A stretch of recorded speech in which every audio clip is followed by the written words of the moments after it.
যে সমস্ত কারণে বিপদ আসে আমাদের উপরে, আজ যে সমস্ত বিপদ আমাদের কাছে এসে দাঁড়িয়েছে, সেই বিপদগুলো আসছে কী জন্য?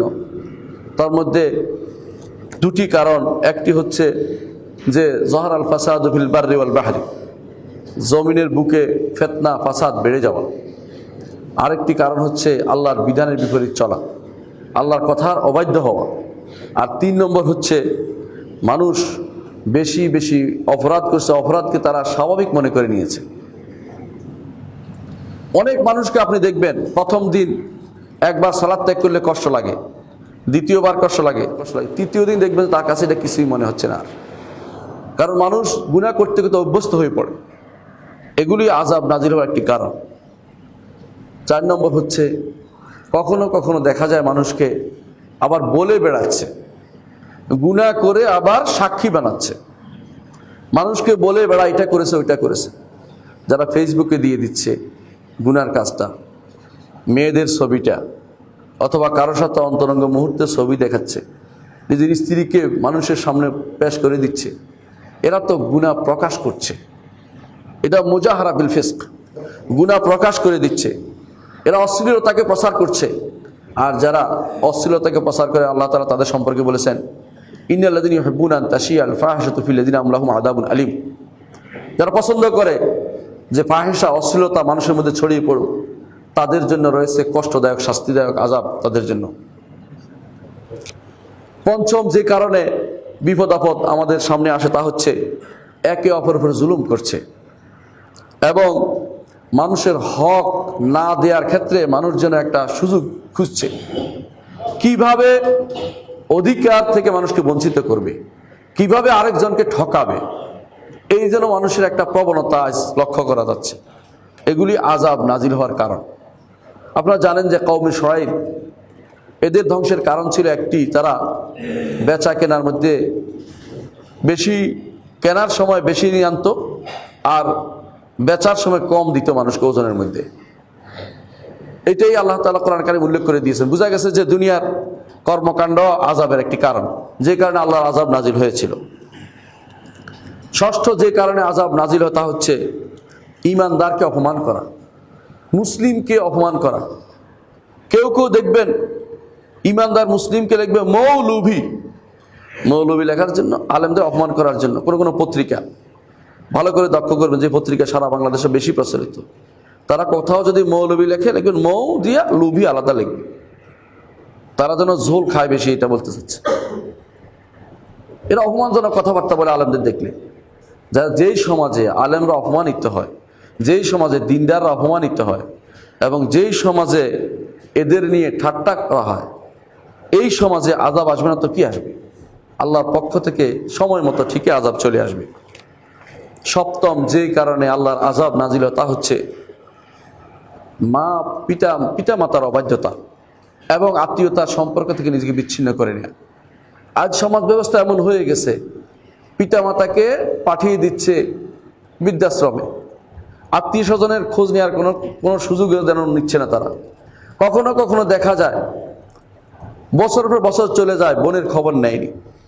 এরা আত্মীয়, আপনার ভাই আপনার আত্মীয়, আপনার বোন আপনার আত্মীয়, আপনার উপরস্থ নিচের দিকে যতটুকু সবাই আপনার একান্ত আত্মীয়। এদের হক দেওয়ার পরেও আপনার আত্মীয়তার সম্পর্ক বজায় রাখতে হবে।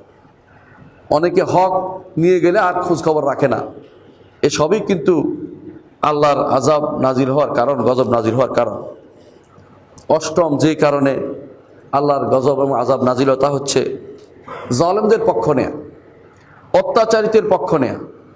সমাজে অত্যাচারিতের পক্ষ অনেকেই নেয়। দেখবেন অত্যাচারিতের পক্ষ নিয়ে একটা বিরাট গ্যাং বাহিনী তৈরি করে ফেলেছে উনি।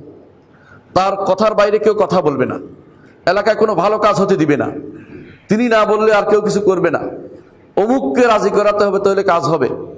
এই জন্য বিরাট বিপদের মধ্যে আছে মানুষ আজ।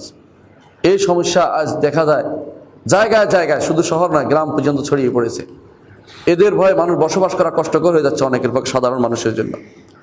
এরা ফিতনা ফাসাদকে সহযোগিতা করে, এদের কারণে আল্লাহ তাআলা আযাব নাজিল হয়।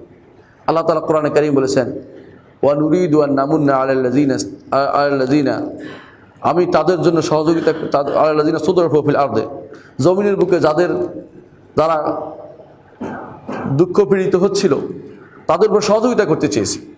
এই জন্য আমি মুসাকে পাঠিয়েছি এবং তাদেরকে যারা ইস্তেকবার ফিল আরদ জমিনে অহংকারী হয়েছিল, ফিতনা ফাসাদ ছড়িয়ে দিয়েছে, তাদেরকে আমি সমুদ্রের মধ্যে ডুবিয়ে মেরেছি।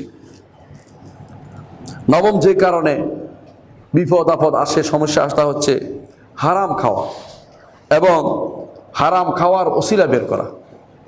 আশ্চর্য হবে না, আজ বিভিন্নভাবে হারাম খাওয়া হচ্ছে। ইলেকট্রনিক পদ্ধতিতে বেচা কিনা নাজায়েজ নয়, কিন্তু এমন এমন পদ্ধতি আবিষ্কার করা হচ্ছে সেগুলি হারাম। কেমন?